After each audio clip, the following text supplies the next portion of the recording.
तो देखिए, बड़ा सवाल ये कि शोभा यात्रा के आखिर दुश्मन कौन है। और खबर हम आपको बता रहे झारखंड के हजारीबाग से, जहां आज 130 अखाड़ों का जुलूस निकलने वाला है। बड़ी खबर, बड़ी जानकारी आपको दे दे हजारीबाग से, जहां रामनवमी के अगले दिन हजारीबाग में आज 130 जो अखाड़े हैं वो जुलूस निकालते हुए नजर आएंगे। जुलूस में करतब दिखाते हुए अखाड़ों से जुड़े जो लोग हैं वो दिखाई देंगे। जुलूस के लिए सुरक्षा व्यवस्था के भी कड़े इंतजाम कर दिए गए हैं और इसके साथ साथ हजारीबाग में सुरक्षा बलों ने फ्लैग मार्च तक निकाला है।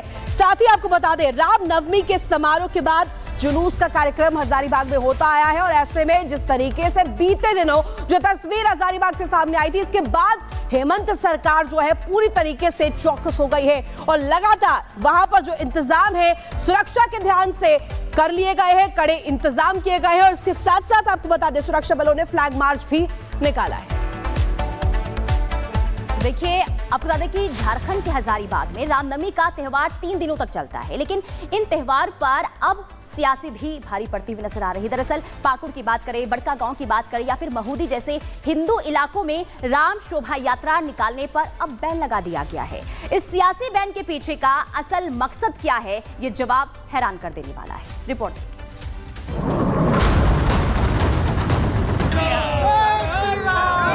जय श्री राम।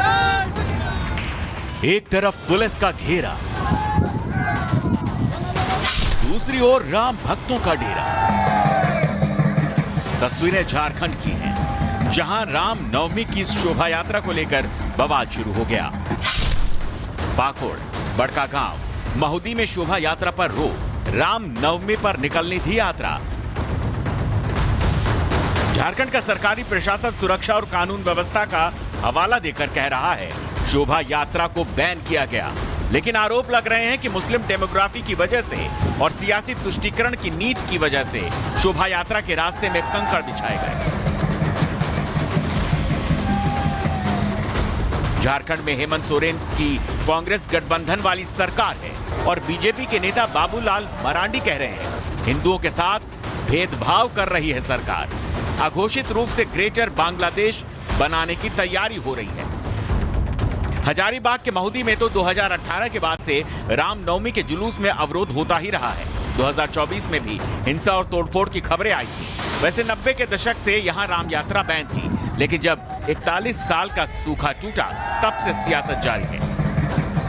जिला प्रशासन का यहाँ कोई गलती नहीं। जिला प्रशासन जो है सरकार की नीतियों पे काम करती है और सरकार की जो नीति है वो वहाँ के विशेष समुदाय जो मुसलमान समुदाय जो आते हैं उनका मनोबल बढ़ाए हुए उनका मन बढ़ा दिया। वो मन के बड़े लोग हो गए हैं। और कहने को मैं बता देता हूँ कि बड़े बड़े नेता आलमगीर आलम हो, इरफान अंसारी डायरेक्ट फोन करके डायरेक्ट प्रशासन को बोलते कि नहीं निकलने देना है।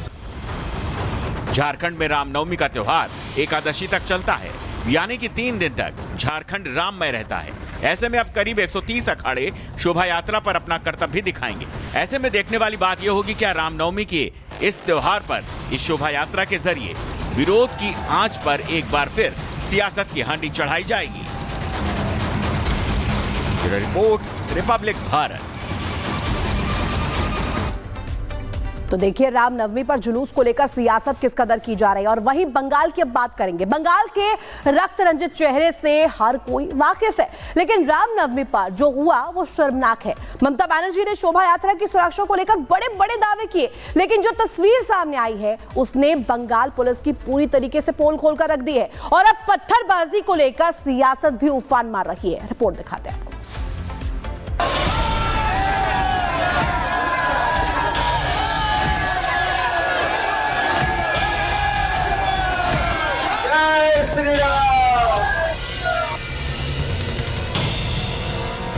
कार का शीशा टूटा हुआ,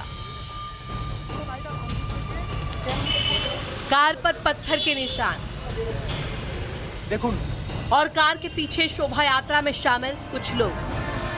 ये तस्वीर सियासत को उबाल रही है, ममता के तुष्टीकरण पर सवाल उठा रही है। दरअसल आरोप है कि ममता के गुंडों ने राम भक्तों पर हमला किया और उनकी कारों को निशाना बनाया। পুরো গাড়িটা ভাঙচুর করেছে আমাদের। এই দেখুন, পুরো গাড়িটা ভাঙচুর করেছে। কেন কি আমরা এই হনুমানজির ঝন্ডাটা বাইরে করেছিলাম, পুলিশদের সামনে আমাদেরকে মেরেছে। কোনো ট্রাফিক গার্ড কিছু করেনি, কোনো ট্রাফিক গার্ডটা কিছু করেনি। ये घटना पश्चिम बंगाल की राजधानी कोलकाता में हुई है। ऐसे में ममता बनर्जी ने बीजेपी को हमला करने का मौका दे दिया है। अब बीजेपी ममता की तुष्टीकरण की दुखती रग को कुरेद रही है और ऐलान कर रही है कि आने वाले वक्त में बंगाल में राम राज्य होगा। जिस तरीके का माहौल यहाँ पे है, जनता जिस तरीके से सड़क पर उतरी है, हिंदू सड़क पर उतरे हैं, इससे दर्शाता है कि आगे आने वाले समय में बंगाल में राम राज्य प्रतिष्ठा होने वाला है। वैसे रामनवमी के मौके पर बीजेपी ने हजारों जुलूस और शोभा यात्राएं निकाली। इन यात्राओं से बीजेपी के हौसले बुलंद हैं। बीजेपी कार्यकर्ताओं का जोश हाई है। यही वजह है कि बीजेपी नेता ताल ठोककर कह रहे हैं कि अब बीजेपी को बंगाल में रोकने वाला कोई नहीं है।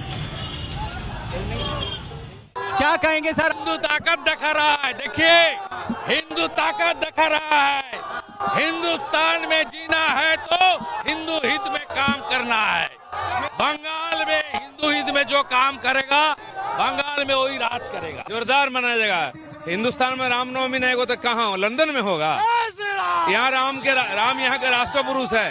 रामनवमी धमाके से होगा, हर साल होगा और एक से एक बड़ा होगा। बंगाल में रक्त रंजिश किसी से छिपी नहीं है।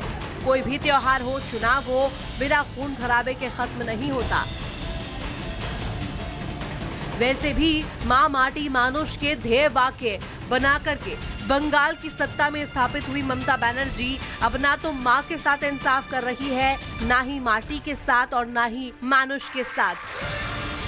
ममता पर तुष्टीकरण की राजनीति ऐसी हावी हुई है कि वो अपने सिद्धांतों से भटककर बस सनातन विरोध में खुलकर उतर आई हैं। Bureau report, Republic Bharat.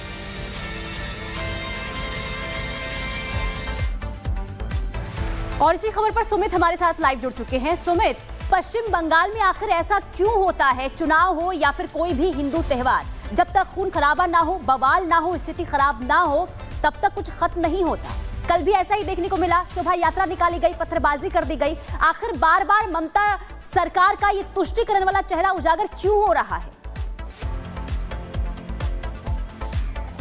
देखिए, इसी को लेकर जो है वो सवाल भी खड़े हो रहे हैं। और सबसे पहले मैं आपको बताऊं कि रामनवमी को लेकर जिस तरीके की सियासत इस वक्त पश्चिम बंगाल में देखने को मिली, उसके बाद हाईकोर्ट का रुख जो है वो बीजेपी को करना पड़ा था। इसके साथ ही रामनवमी के जुलूस जो है वो धूमधाम के साथ, जो रैलियां वो धूमधाम के साथ निकाली गई। और जो तस्वीरें हमने आपको दिखाई हैं वो रामनवमी के मौके पर कोलकाता में जो अलग अलग रामनवमी के जुलूस निकाले जा रहे थे, एक ऐसा ही जुलूस यहां पर एक पार्क सर्कस 7 पॉइंट इलाका है, वहां से निकाला जा रहा था। और जो भगवा झंडे हैं वो लगाए गए थे गाड़ियों पर। और दावा किया वीडियो में, क्योंकि देर रात जो बीजेपी के प्रदेश अध्यक्ष हैं उनकी तरफ से डॉक्टर सुकांत मजूमदार, वो देर रात ट्वीट करते हैं, सोशल मीडिया पर पोस्ट करते हैं और ये बताते हैं कि आखिर कैसे इन गाड़ियों को टारगेट किया गया। और तस्वीरों में साफ नजर आ रहा है कि कैसे जो गाड़ियों के शीशे हैं वो तोड़ दिए गए हैं, विंडशील्ड पर हमला किया गया है। और ये कहा जा रहा है कि रामनवमी के जुलूस से बौखलाकर कुछ खास लोगों की तरफ से इस पूरी घटना को अंजाम दिया गया है। वहीं डॉक्टर सुकांत मजूमदार और पूरी बीजेपी इस पूरी घटना के बाद आक्रोशित है और बड़ा हमला इस वक्त ममता सरकार पर बोल रही है कि यह तुष्टीकरण की राजनीति जो सनातन विरोधी जो है लगातार पश्चिम बंगाल के अंदर कर रहे हैं, ये उसका नतीजा है। और साथ ही साथ बीजेपी ने यह साफ कहा है कि यहां पर पार्क सर्कस 7 पॉइंट जो इलाका है, यहां पर अगले साल रामनवमी के मौके पर इससे भी बड़ा जुलूस निकालकर जो सनातन की ताकत है, जो हिंदुओं की बंगाल के अंदर एकजुटता की जो ताकत है, वो हम दिखाने की पूरी तरीके से कोशिश करेंगे, वो दिखाई जाएगी। आपको बताएं कि रामनवमी के जुलूस ना निकाले जाएं,